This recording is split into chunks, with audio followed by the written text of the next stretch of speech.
Good afternoon. My name is Letícia Gama, and I'm with the Power System Protection Laboratory from University of Brasília, Brazil, to present the paper entitled Mathematical and Experimental Evaluation of an Incremental Differential Protection Function Embedded in a Real Transmission Line Relay. Besides me, this paper's authors are Professor Maria Leonor Almeida from Federal University of Goiás, Professor Silva, Thiago Honorato, and Vitor Seppa from University of Brasília.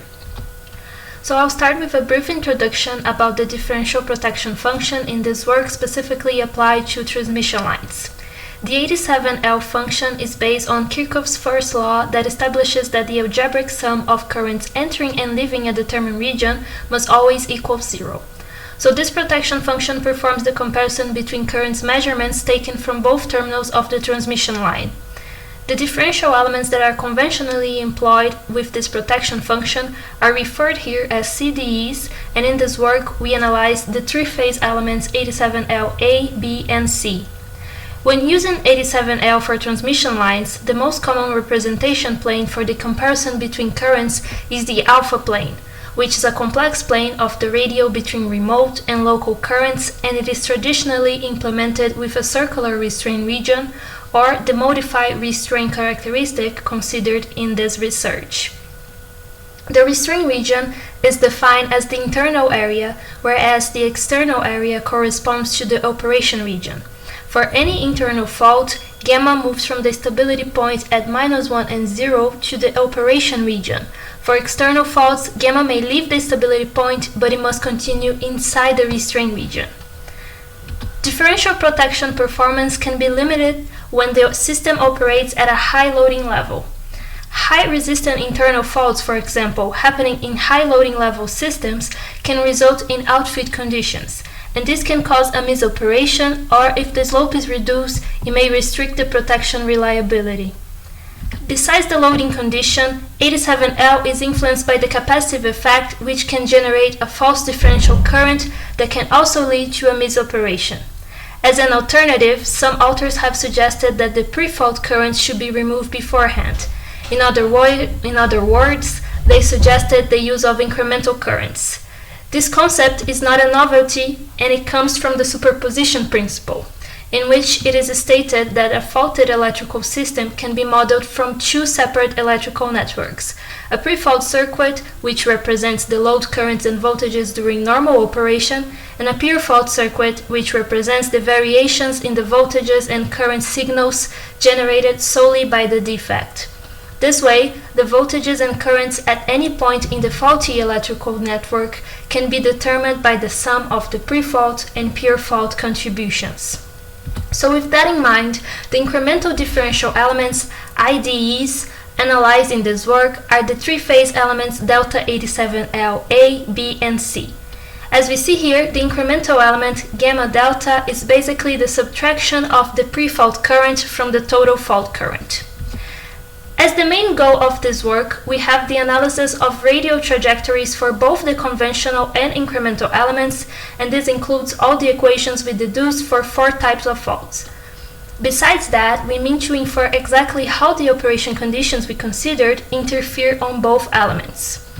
As the CDEs and IDEs and their trajectories in the alpha plane depend on the current contributions coming from each terminal of the line, these contributions equations must be evaluated. From the short transmission line system displayed, the sequence circuits can be obtained depending on the parameter D, which represents the percentage of the line on which the fault is applied, starting from the local terminal.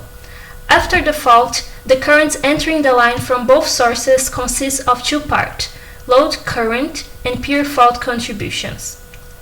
As states the superposition theorem, these components can be calculated separately by solving their sequence networks. So during steady state, the sequence network provides as solution only the load current calculated with this equation, where elements ZJM and ZJN represent the impedances in front of fault point F and behind it. As we see, the load current will only be different than 0 for the positive sequence network. To determine the pure fault contribution, first we need the pre-fault voltage at point F and its equivalent sequence impedances, and for that we use these two equations. Current distribution factors are used to calculate current contributions to the fault coming from each terminal of the line. And here we have the pure fault contributions equations, where Cj is the distribution factor and ILJ and IRJ are the pure fault contribution currents. The total contribution currents are the sum of the pure fault contribution and the load current, considering the load current flowing from the local to the remote terminal. It is important to note that depending on the fault type, the equivalent sequence circuits are connected in a specific way so that we can obtain all sequence fault currents, represented by IFJ. After that, finally, the sequence fault currents IL01 and 2 and IR01 and 2 are transformed into phase quantities through the Fortescue matrix, resulting in the total currents seen by the local and remote relays I phi L and I phi R, where phi could be the phases A, B, or C.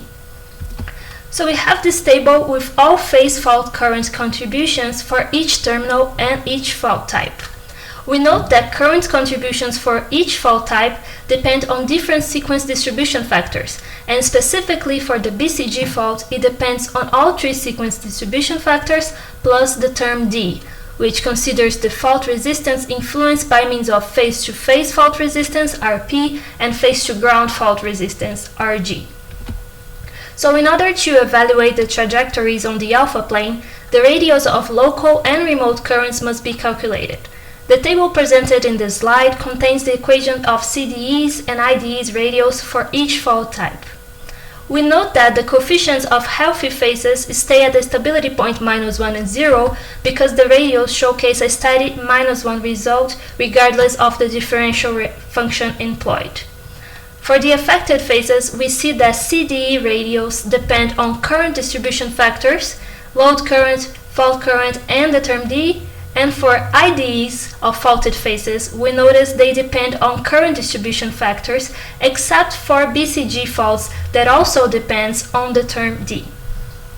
In such way, we can say that delta 87L elements mostly do not depend on the value of the fault resistance or the system loading condition, as it is the case with CDEs. In order to primarily evaluate the incremental differential algorithm, a simplified 500 kV 60 Hz and 200 km single circuit transmission line connected to Thevenin equivalent at its ends, similar to the one we have here on slide, was modeled via ATP. The fault scenarios were obtained by means of sensitivity analysis by varying fault resistance, fault location, system loading, and source-to-line impedance ratio, which defines the strength of the source connected to that terminal by changing its Thevenin equivalent impedance. This results in a total of 157 events, and it is important to mention that the results we are presenting are based on the evaluation of CDEs and IDEs steady-state fault quantities, so no transient response is considered. For an AG fault with fault resistance varying from 0 to 1000 ohms, it can be noted that the CDE fails to detect the fault for resistance values larger than 420 ohms, whereas the IDE's advantages are evident since the phase element involved on the fault never loses its sensitivity. Also, the healthy phase elements from both 87L and delta 87L stay correctly put at point -1 and 0. And this behavior is also explained when we analyze the equations deduced in this paper. Here we have the CDE phase A radio, gamma A, and as we see, it depends on the pure fault positive sequence current, which is affected by the RG value. In opposition, IDE's behavior is also explained through its equation because it does not depend on any parameter related to the fault resistance whatsoever. Here we have the results for an ABC fault with loading conditions varying from minus to positive 90 degrees. We note that all three CDEs have their performances restricted by a range of minus to positive 25 degrees. We can see that all three IDEs provide a correct operation for all the loading conditions analyzed. And by analyzing their equations, it is demonstrated that the CDE's radial trajectories change depending on the loading angle value because of its liability on the load current. On the other hand, IDEs do not change and remain stable in the operating zone. A consistent behavior taking into account the delta 87L equation does not depend on loading conditions. For an AG fault with local source-to-line impedance ratio varying from 0.1 to 10, we notice that the phase A CDE is affected and sustain a rotation course that tends to make the trajectory carried out by the CDE to fall into the restraint characteristic at some point. For the IDE, the rotation observed is attenuated, resulting in a trajectory that does not tend to enter on the restraint area. Both 87L and delta 87L operate correctly based on the analyzed cases, but we can conclude that both trajectories are influenced by the source-to-line impedance ratio variation. Based on their equation, it is verified that 87L and delta 87L for faulted phases depend on the distribution factors Cj, which in turn depends on the values of Zjm and Zjn that are directly influenced by the location and the source-to-line impedance ratio. For the second set of tests, the real 500 kV, 60 Hz and 335 km transmission line was modeled via ATP. In the real system, fault scenarios obtained by varying fault resistance and fault location were considered, resulting in a total of 575 events. As displayed, the monitor transmission line is one of the two circuits present on a double circuit transmission line. However, it is important to note that the zero-sequence mutual coupling effect was not considered, such that each circuit could be treated as a single circuit transmission line. So in order to do the experimental analysis, a database of fault scenarios was reproduced via traditional playback procedures employing a protective relay test equipment set. To assess the delta 87 performance, the protection algorithm was directly integrated on the relay via its embedded programming interface. This area allows the user to access digital and analog quantities, aiming to customize the protection operation, as well as the possibility to integrate other algorithms, which was what we did. Also, the programming interface uses the same processing interval of the relay's native protection elements, and consequently, it supports an equal comparison. The results we are presenting are related to the relay strip from CDE's and IDE's operation, IDE being a function already embedded to the commercial relay, and CDE the function implemented by the authors on the commercial relay. Considering the fault location variation of 1 to 99%, during the AG solid fault, we noticed that both CDE and IDE correctly operate for all cases. And I want to highlight the fact that, as you can see, delta 87L presents a more stable and evenest trajectory, while 87L trajectory presents a more scattered distribution profile. For the second sensitivity analysis test, the AG fault was applied in the middle of the line, considering a fault resistance variation range of 0 to 500 ohms. The results reveal that the IDE correctly emits a trip signal for every fault resistance evaluated, and this can be explained by the IDE equation and how it does not depend on the pure fault positive sequence current, as the CDE does. CDE, in fact, was no longer triggered for fault resistance values higher than 50 ohms. So, in conclusion, the trajectories analysis developed in conjunction with tests on commercial relays were sufficient to validate the deduced equations, in addition to infer exactly how different operation conditions interfere on the trajectories. The results showed that the fault resistance and load condition variation influenced the CDE trajectories, while the IDE remained stable in the operation zone, as they are not influenced by these specific conditions. Besides that, I want to highlight that the use of incremental elements does not depend on pickup and slope settings rearrangements. Delta 87L also does not require additional logic linked to voltage measurement to compensate the charging current.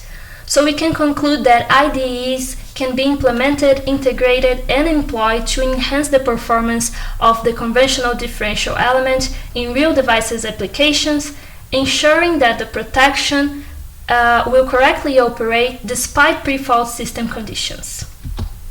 Thank you for your attention.